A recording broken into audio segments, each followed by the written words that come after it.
Wow, I'm a little surprised to see you. I kinda thought you'd still be hiding under your bed after our last video. Well, no matter. I'm sure these tales of terror will make you regret visiting me. Our first story of the night comes from a dude that takes his sweetie for a moonlight motorcycle ride to the beach. They get there only to discover they were not alone. It's called My Ghost Story. In the fall of 1986, my girlfriend, Chris, and I rode on my motorcycle to Ocean Beach in San Francisco around midnight to watch the moon and the ocean. We stood at the waist-high wall next to stairs that led down to the beach. About 10 minutes after we arrived, I noticed a man on the shoreline just north of us. Assuming he was surf fishing, I said, "El Pescador," to Chris. A few moments later, he walked along the shoreline until he was directly in front of us. He waded out into the water and dove through a wave as it broke, but after he emerged from the wave, his body was transported back to the shore. He waded back into the water and dove through another wave, and the same thing happened, and then again. Chris and I were a little freaked out by this and talked about what we saw. The man then walked along the shore, but as a wave would crest in the water, he would be transported onto the wave as if he was surf walking. And as the wave broke, he would be transported back onto the shore. He repeated this a couple more times. About 10 minutes passed and we didn't see him. When he appeared again, he walked to the middle of the beach and began to spin around as if dancing. His arms began to swirl like ribbons very high into the sky, maybe 80 to 100 feet, very much resembling the colorful shimmering texture of the aurora borealis. It was both spectacular and frightening. For the next 15 minutes or so, we didn't see anything more and we were about to leave when I saw him again. I said, "El Pescador." In that moment it took 3 giant steps without time passing and was now standing on the beach at the bottom of the stairs, closer to us than my motorcycle. Chris looked at me for direction and I took off running for my bike, not my bravest moment. As I ran, the thing on the beach belted out a loud, shrill scream. I turned toward the scream and noticed someone else in the parking lot standing next to her car with the door open and her headlights facing the beach. I believe she must have seen the aurora borealis part and pulled into the lot. I got on my bike and felt Chris jump on behind me. As we took off, we had to ride past the stairs. The thing was now sitting on the stairs facing us, and it was 3 times the size it had been. How's that for a ghost story? I can almost see it now. Chris turns to you and goes, "Babe, what do we do? Hey, where the hell are you going?" Next, we have one from an OP that hears his name being called by his stepdad. Or was it from something else? It's called, "My Story is a little different than the typical mimic stories." I was upstairs, just laid down, like just gotten into bed when my stepdad called my name from the bottom of the stairs. I called back, "What?" He called my name again, and it just kept going on. Finally, I got annoyed and thought, why is he not telling me what he wants or coming up here? I threw the blankets off me and got out of bed to go downstairs. I yelled, "What?" one last time, annoyed and mad that I had to get up and go see what he wanted. And it was weird. It was like you can feel the air and tone change. His voice changed and it started screaming my name over and over. It was so friggin' loud. It sounded like 2 voices coming out of one source. One sounded like an old lady and one sounded like pure evil, like when people are possessed in the movies. I immediately froze and was like, oh crap, that is not my stepdad. Otherworldly popped into my brain and I turned around and ran and jumped into my bed and hid under my covers. I thought my parents would have heard it and ran up to check on me, but apparently they didn't, and I don't know how. It was probably only like 10 to 15 seconds of it screaming my name, but it felt like forever. I was scared if I called for anyone, it would fly up the stairs and get me. I couldn't go downstairs because obviously it was down there. I couldn't go out the balcony because it had a screen. So I just hid under the covers. And it stopped, and nothing happened after that. It's just like silence. No footsteps leaving. No nothing. Scared the crap out of me. But I stayed under the covers till I fell asleep, and didn't tell anyone it happened until 7 years later. Whatever it was, followed me from that house and messed with me until my late teenage years, and it finally stopped. I will never ever forget it. The house is torn down now, but I still have nightmares about it. That's the problem with some ghosts. They just don't know when to shut the hell up. Our next story is about a guy that was a complete D-bag in life, but after he passed, he became something a lot worse. We call it My Niece is Being Haunted by My Father. Title's a bit disingenuous. He's not really my father, never did the things a father should have done, but he did damage only a father could do. So, I have to change some names to protect the anonymity of my nieces and nephews, and I need to keep what happened to whom vague since people can look things up. So, my father passed away when I was 13 years old. He had lost all parental rights to me and my siblings after he went to prison for trying to off one of us. I formerly was the youngest of 4, but we later discovered I have one extra older brother and a younger sister. My siblings and I have vastly different feelings on our father. My eldest brother Derek, who took on most of the physical stuff from my father, used to hate him. But as physically bad as my father was, he was also a master of manipulation and eventually convinced my brother he had changed and become the father he always wanted, as long as my brother never disagreed with him or said no to him. My older sister, for some unknown reason, has this strange, almost contrarian love for our father, like she thinks she's better and smarter than all of us because she forgave him and she never held his bad actions against him. My brother Jacob and I both saw our father for who he was, and neither of us grieved when he passed. We figured that would have been the end of it until a few months ago. My youngest niece, Harper, is constantly sick. She was a preemie and always seems to get sick throughout the years.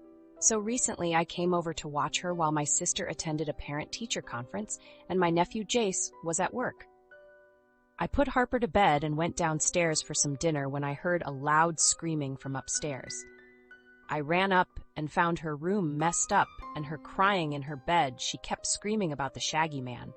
I was able to calm her down a bit, and she explained to me that a shaggy-looking man was constantly staring at her through her window, and he won't go away.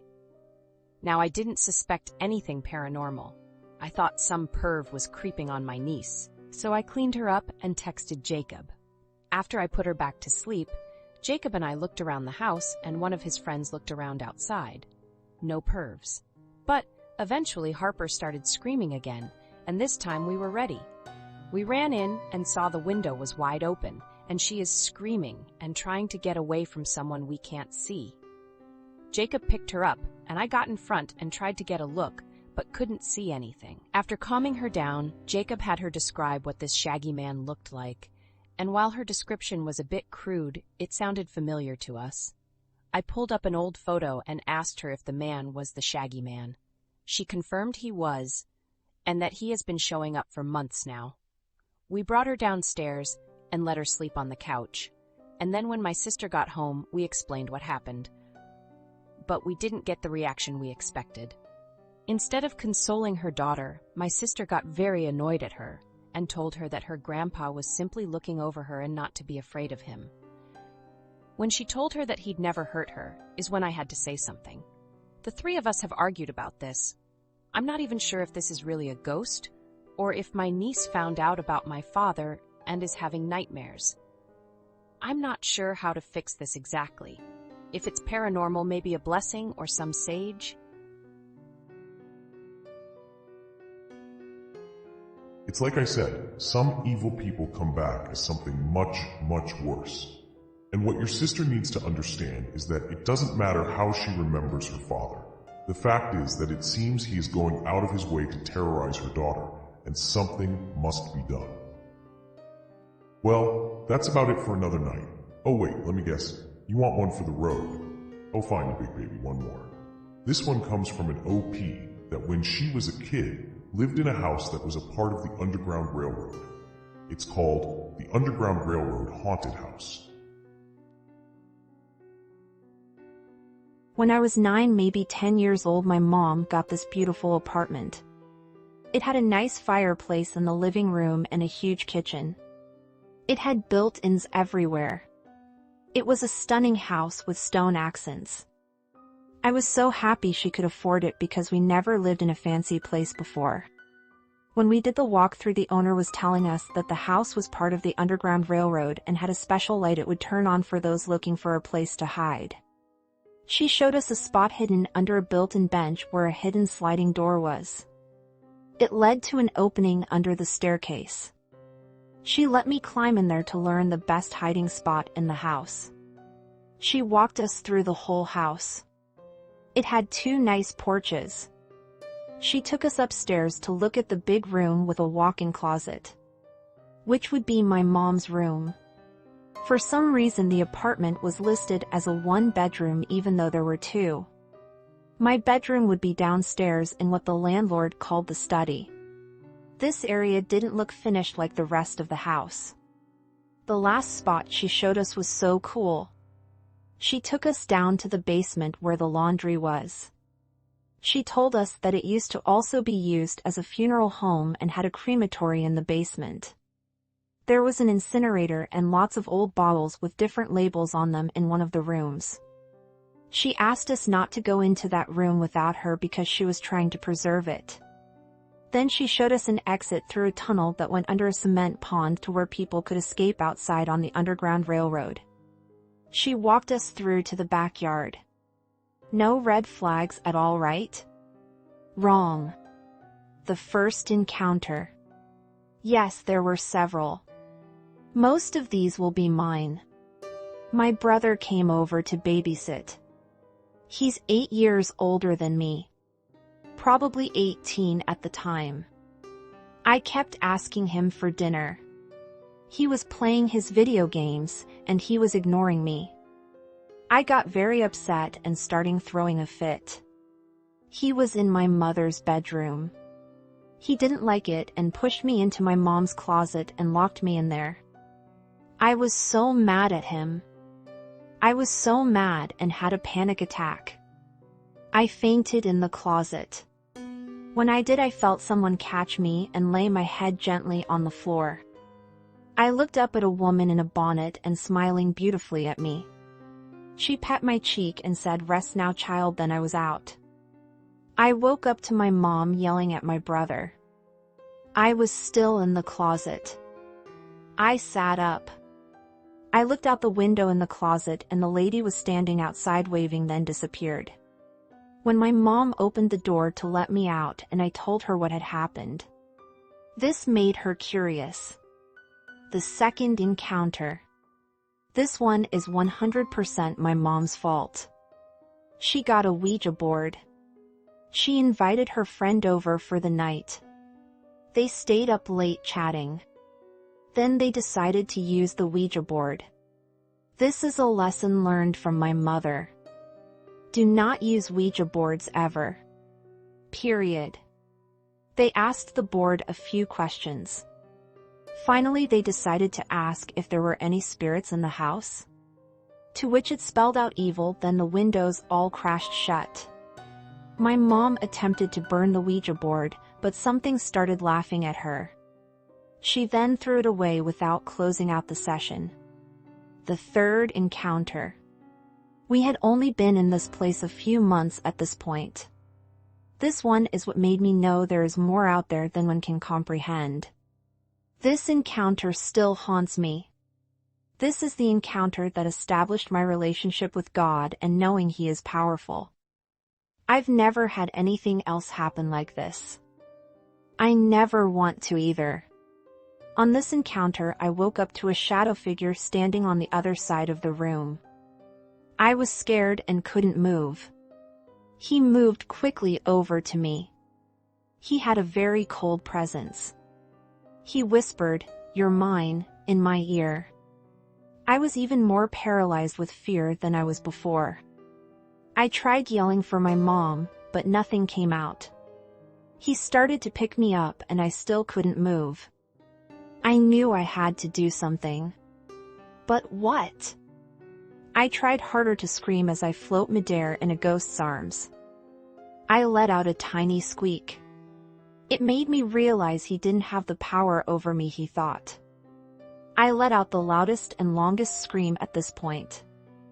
I kept screaming. When my mom walked in my room, she saw me floating.